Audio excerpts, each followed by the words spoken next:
Welcome to the Daily Agenda. I'm in a very jovial and joyous mood tonight. I might add, we've just been having a great laugh mocking the centre-right monks, in actual fact. I can't share it with you because most of it's not legal. There being, of course, no free speech in this country. That said, yes, tonight's podcast. Well. Who'd have thought it, eh? There's going to be another war between Rupert Lowe and Nigel Farage. I didn't realise it had ever ended. Did it end at some time? Anyway, the ongoing spat, according to Rupert Lowe, is going to erupt again.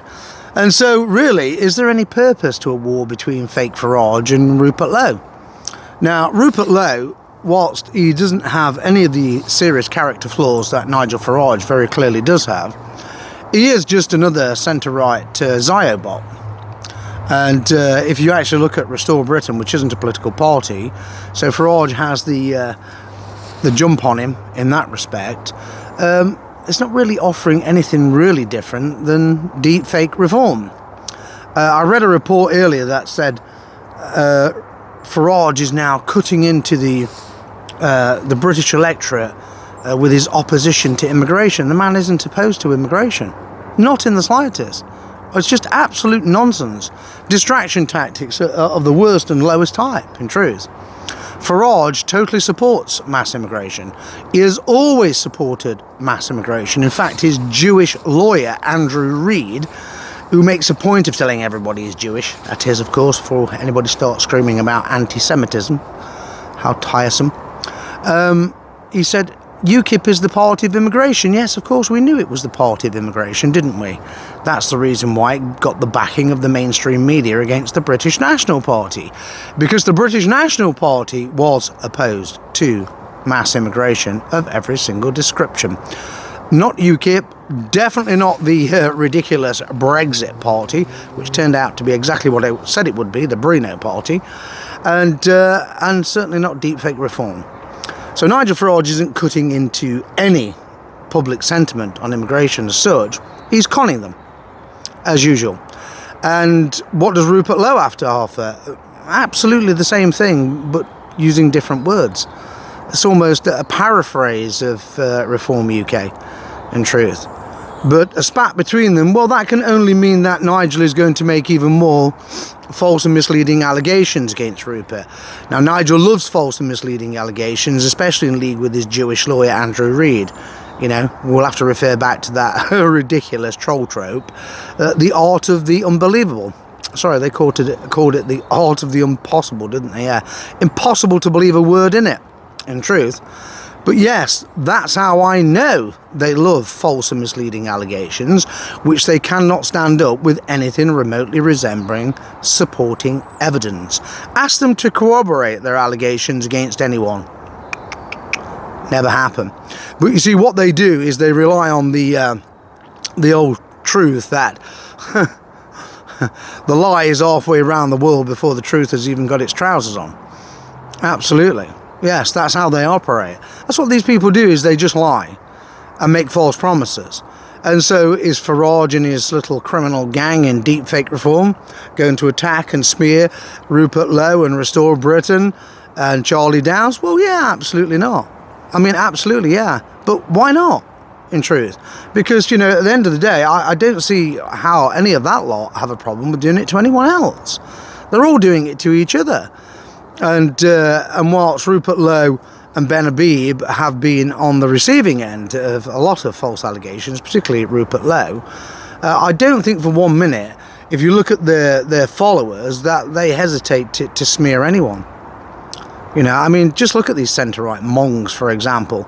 It was only, a month ago, was it, when the Safarites accused me of having been actively involved in Patriotic Alternative for 2 years. I've never even been a member of Patriotic Alternative. And I can't stand Mark Collett and Laura Towler and their Hitler simping. But hey, you know, it's fiction. And in the absence of truth supported by evidence, any old fiction will do. And the bent coppers in this country are always doing it. They're always doing it.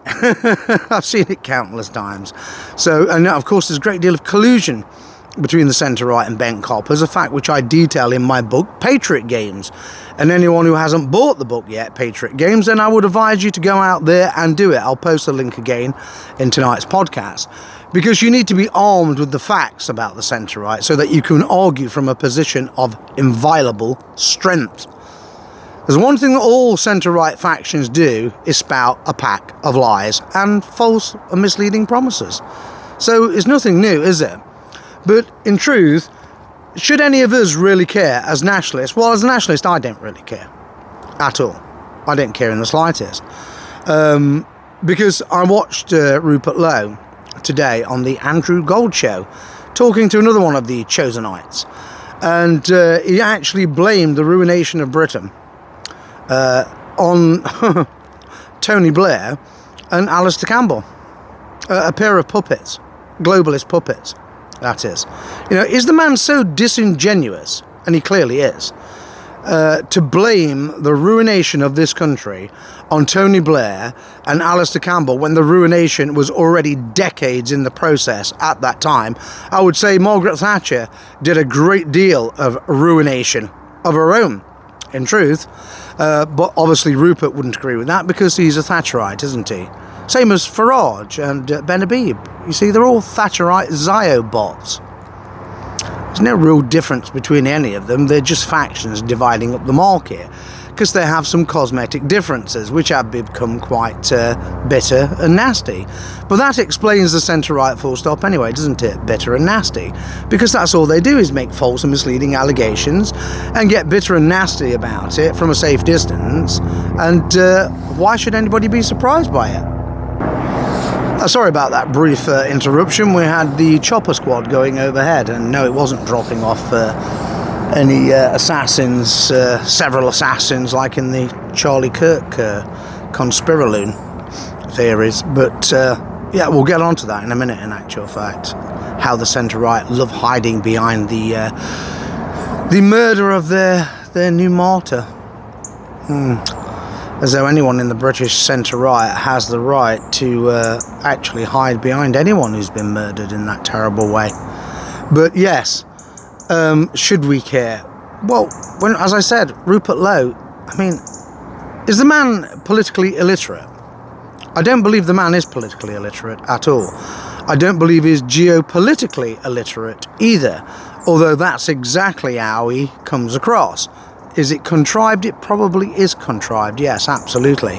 Otherwise, you know, if he blamed it on the Chosenites, the ruination of Britain, because that's who is responsible for it, and he knows it, i.e. the globalists, that would be the end, would it not? And I see also today from the United States that the majority of MAGA supporters are deeply disappointed with Donald Trump because he just hasn't delivered. Well, I predicted that would happen as well because he's another Zio-bot. And that disappointment is exactly the same type of crushing disappointment that the deepfake reform supporters are going to experience here. But I'll tell you this, they have to experience it. That disappointment, that crushing disappointment, that defeat, as it were, has to be inflicted on them. Because without it, they may never learn. I don't think they're ever going to be any use to nationalism in any way, shape or form, if I'm honest. I just don't see how that could ever be the case. I think they're absolutely useless. I think they're just dead, rotten lumps of meat. You know, just to put it truly into context, that is what I honestly do believe. I fail to see how they can ever be of any use to nationalism. And anyone who spends their time courting the centre-right, you know, in nationalist circles, is just on a fool's errand. You know, I don't waste my time. I can bring people over from the centre-right because all that I do is help people in the centre-right, and I have done this, to realise that they're only ever nationalists to begin with anyway. But they'd already realised that. That reckoning, internal reckoning, had already begun. All I did, basically, was repress the trigger that had already gone off in them. And so in that respect, yeah. But the vast swathe of them, they're just lemmings. They're the same old Tory voting lemmings. You know, they're not the leftist Tory lemmings who will continue to vote for the likes of Kemi Badenoch and the woke Tories. I mean, come on, honestly, really. But there's not really an awful lot of difference, you know. Farage and Lowe and Habib are only slightly a whisker to the right of Kemi Badenoch, in truth. And I'm sure when the next general election running comes in, when they decide to get rid of Badenoch and probably replace her with Jenrick. Now, remember Jenrick, he's married to a Jewish Zionist, a Jewess, a Zionist Jewish. And he wanted, believe it or not, as part of his leadership campaign, he said he wanted welcome to Jews with the Star of David and the Israeli flag put up in every British airport and seaport in this country. Just, you know, to prove the point that Britain has become a colony of the Chosenites. Purely because of financial reasons, that is. Because of financial chicanery on the world stage. Nothing else. And so that's Jenrick, that's his calling card, isn't it? He just wants Britain to be an even more subservient toe rag of the Zionist cartel based in Washington and Israel. And so, you know, what choice do people have? Well, they have nationalism. There's no point in them keep saying, well, who else is it to vote for? Oh, they're like pathetic little children, truly they are. I'm so absolutely sick and tired of dealing with these centre-right lemmings.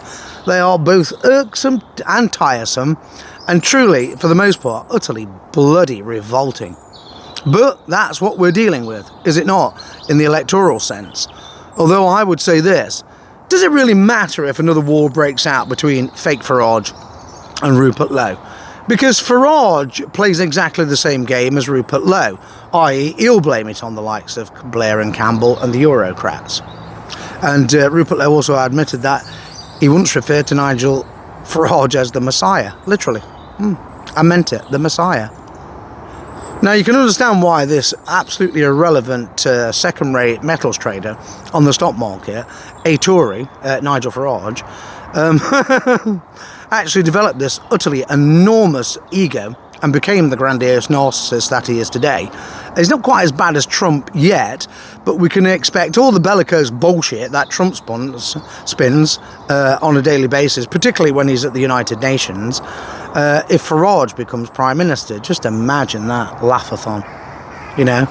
And the lemmings that support these centre-right grifters and comment, the Zio bots, when they've finally deported, well, I say finally, if they ever deport anyone, they'll claim it was a victory. You know, as 1 million immigrants legally are still flooding into the country every year. You know, how is it possible to reason with these people? You see, and this is what I want nationalists to understand, that important as it is, campaigning on social media, it's just as important, if not more so, to actually get out on the doorsteps and talk to people in person. I.e., don't just take the remigration action leaflets out and stick them through a letterbox. The uptake is about 0.1% for all political parties, not just remigration action. And we're not a political party, we're a campaign action group. And this is what I'm saying, is that you need to talk to people. And I know some remigration action activists have been doing it and doing it successfully.